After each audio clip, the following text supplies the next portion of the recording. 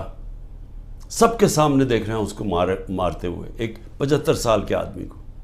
اور صرف اس کی غلطی تھی کہ طاقتور بادشاہ سلامت کے اوپر ایک ٹویٹ کر دی کہ باجوہ صاحب شکریہ آپ نے NRO2 دیا ان چوروں کو. اس کے اوپر سب کو پتا ہے کہ 9 میں پکڑ کے مجھے انہوں نے جیل میں بند کر دیا. میں تو 3-4 دن مجھے پتہ ہی نہیں کیا ہو رہا تھا, کیونکہ مجھے نظر بند تھا. مجھے تو کوئی ٹی وی نہ خبریں نہ موبائل فون. وہ جب میں سپریم کورٹ میں پہنچا تو اس سے پہلے مجھے وکیلوں نے تھوڑا سا بتایا اور پھر چیف جسٹس صاحب نے بتایا. وہ پہلی دفعہ مجھے پتہ چلا کہ ہوا کیا ہے. اور مجھے تب بھی پوری سمجھ نہیں آئی کہ اس کے پیچھے کیا ہم کر سکتے تھے, کیا ہوا, کچھ انتشار ہوا, کون سے ہمارے لوگوں نے جا کے توڑ پھوڑ جلایا. وہ تو مجھے آہستہ آہستہ پتہ چلا کہ ہوا کیا. اور پتہ چلا کہ پورا پلان بنا ہوا تھا. یہ پلان کے تحت فالس فلیگ آپریشن, یعنی پہلے وہ اس طرح مجھے اٹھایا اور اس کے بعد پھر پہلے پتا تھا کہ ریاکشن آنا, اور اس سے یہ جو جلانا گھرانا اور یہ کیا, اور اس کی آڑ کے اندر سارے لوگوں کے اوپر بند کر دیا اور میرے اوپر کیسز کر دیے. میں جب جیل میں ہوں تب میرے اوپر کیسز کرنے شروع کر دیے کہ جی میرے کہنے پہ ہوا سب کچھ. ایک سٹیٹمنٹ نہیں ہے. 27 سال میں مجھے ایک سٹیٹمنٹ بتایا کہ میں نے کبھی کسی کو کہا ہو کہ آپ توڑ پھوڑ کریں. ہمیشہ میں نے کہا قانون کے بیچ میں رہے. ہر جگہ میں نے قانون کی پابندی کی ہے. جب مجھے لگا انتشار ہوا میں نے اپنی پارٹی کو پیچھے ہٹایا. جب ہماری پارٹی کراچی میں بننے لگی مجھے لوگوں نے کہا جی کہ جب تک ملیٹنٹ آپ کا ونگ نہیں ہوگا آپ MQM کے سامنے کھڑے نہیں ہو سکتے, کوئی آپ کی پارٹی نہیں جوائن کرے گا, کیونکہ MQM سے تحفظ چاہیے تھا.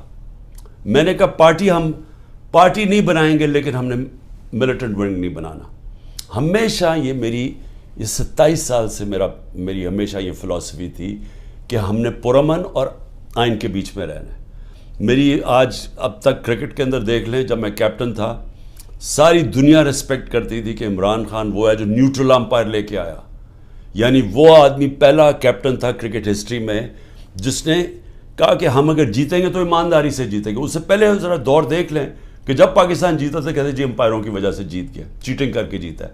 میرا دور دیکھ لیں, آج تک کبھی جب ہمارے اپنے بھی امپائر تھے کبھی کسی نے نہیں کہا کہ ہندوستان کو ہرایا انہوں نے کہا ہم فیئر اینڈ اسکوائر. آسٹریلیا کو ہرایا انہوں نے کہا کہ ہمیں صاف اور شفاف طریقے سے ہم ہارے ہیں, یعنی چیٹنگ نہیں ہوئی.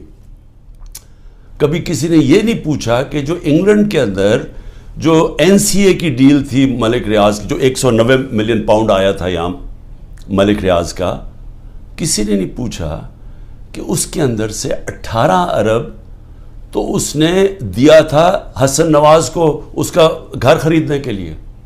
18 ارب روپے کا گھر خریدا ہے 1 ہائیڈ پارک لندن کے اندر. پوچھا کسی نے کہ اس کے پاس پیسہ کدھر سے آیا؟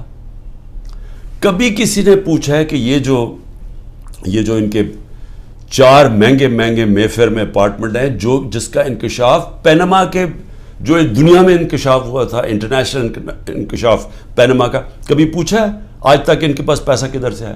کبھی کہتے جی قطری خط دے دیا کہ جی وہ قطری کے شہزادے کے باپ نے اور ان کے میاں نواز شریف کے باپ نے کوئی فیصلہ کیا تو دونوں مر گئے, تو پتہ ہی نہیں کہ پیسہ کدھر سے آیا. پھر کبھی وہ کلیبری فونٹ آ گئی کہ ایک فراڈ کانٹریکٹ دکھا دیا, وہ اس فونٹ کے اندر لکھا ہوا جو اس وقت ایجاد ہی نہیں ہوئی تھی, وہ اس سے اگلے سال آئی تھی. وہ جھوٹ پکڑا گیا مریم نواز کا, وہ کوئی اس کے اوپر کیس نہیں ہے. کبھی کسی نے یہ نہیں پوچھا کہ وہ جو چودھری شوگر مل کا 80 کروڑ روپیہ دکھایا تھا کہ جی کسی دبئی کے بزنس مین نے بھیجا ہے, وہ دبئی کے بزنس مین نے نیب کے اندر لکھ کے دیا کہ میں نے پیسہ نہیں بھجوایا. تو یہ سارا منی لانڈرنگ کوئی انہیں پوچھتا نہیں ہے. توشہ خانہ میں ذرا پہلے یہ تو پوچھے کہ آصف زرداری نے 3 گاڑیاں لی توشہ خانہ سے, نواز شریف نے 1, مریم نواز نے 1, جو کہ توشہ خانہ میں نے ڈکلیئر کی. گاڑی لینا غیر قانونی چیز ہے, گاڑی نہیں نکال سکتے آپ, کوئی پوچھ نہیں رہا ان کو. آصف زرداری کے اوپر وہ جو فیک اکاؤنٹ کیسز تھے, اربوں روپے کا پیسہ جو شروع کیا تھا طریقہ نواز شریف نے ہدایبہ پیپر مل میں کہ یہاں سے چوری کر کے پیسہ ہنڈی والی سے باہر بھیجو, ادھر سے ریمیٹنسز دکھا کے پاکستان لے آؤ, وہی پیسہ بلیک کا پیسہ وائٹ کر لو. خود ہی قانون بنایا کہ جو باہر سے ریمیٹنس ہے کوئی سوال نہیں پوچھ سکتا. وہ ہدایبہ پیپر مل کے جو کیس تھا اس کے اوپر BBC کی ڈاکیومنٹری بنی. اسحاق ڈار نے 164 کا بیان لکھوایا کہ کیسے وہ پیسے ان کے منی لانڈرنگ کر کے بھیجتا تھا. وہ قاضی فیملی جو لنڈن میں بیٹھی ہوئی تھی, اس کا پورا بیان ہے. تو وہی طریقہ سارا ابھی تک, وہ شہباز شریف کا جو ہمارے دور میں پکڑا گیا, ایک ہی تو ہمارے دور میں ہوا تھا شہباز شریف کا جو کیس, وہی شہباز شریف کے کیسز کہ یہاں سے 8 ارب روپیہ اس نے اس کے جو منگوایا وہ فیک اکاؤنٹ سے سارے. چیزیں بتا رہا ہوں کہ یہ المیہ پاکستان کا. کیوں وہ بیچارے جو کشتی میں جن لوگوں سے پوچھیں رشتہ داروں سے, جو گریس میں یہ کشتی میں ہمارے کوئی 300 پاکستانی بیچارے ڈوبے ہیں, ان سب نے کیا کہا کہ ہمیں کوئی امید ہی نہیں نظر آ رہی پاکستان میں, ہمارا کوئی چانس ہی نہیں اپنے آپ کو اوپر لے جانے کا. یعنی وہ لوگ اس ملک سے امید چھوڑ کے بیچارے یہ نکل رہے ہیں, پیسے دیتے ہیں, قرضے اکٹھے کر کے نکلتے ہیں یہاں سے. یہ وہ لوگ ہیں, کیونکہ یہاں جو طاقتور ہے وہ جو مرضی کر لیں, اس کو یہاں کا پاکستان کا انصاف کا نظام نہیں پکڑتا. اور یہ ہمارے سامنے اب بیٹھے ہیں سارے دن دناتے ہوئے, 30 سال سے جو ایک دوسرے کو چور کہہ رہے تھے, آج سارے اوپر بیٹھے ہوئے ہیں. کوئی ان کے اوپر کیسز نہیں ہے, ختم ہو رہے ہیں ان کے کیسز. کیس کس کے اوپر کر رہے ہیں؟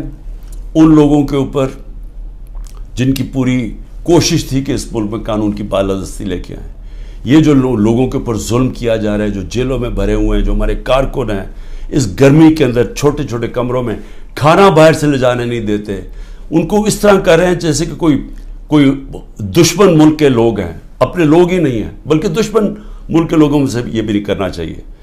تو یہ سارا کچھ ثابت یہ کرتا ہے پاکستان میں کہ جب تک ہم اس ملک کے اندر اپنا انصاف کا نظام نہیں ٹھیک کرتے, جب تک طاقتور اسی طرح ظلم کرتا رہے گا کمزور پہ, اسی طرح ہمارے غریب لوگ یہاں سے ملک سے کوشش کریں گے یہ کشتیوں میں باہر جانا, کیونکہ یہاں روزگار ملنا نہیں ہے. جب تک ہم انصاف کا نظام نہیں ٹھیک کرتے, یہاں سرمایہ کاری نہیں ہونے لگی, سرمایہ کاری نہیں ہوگی, نوکریاں نہیں ملیں گی, اور نوکریاں جب نہیں ملیں گی تو یہی حالات ہوں گے, غربت بڑھتی جائے گی, بے روزگاری بڑھتی جائے گی جو بڑھ رہی ہے پاکستان میں.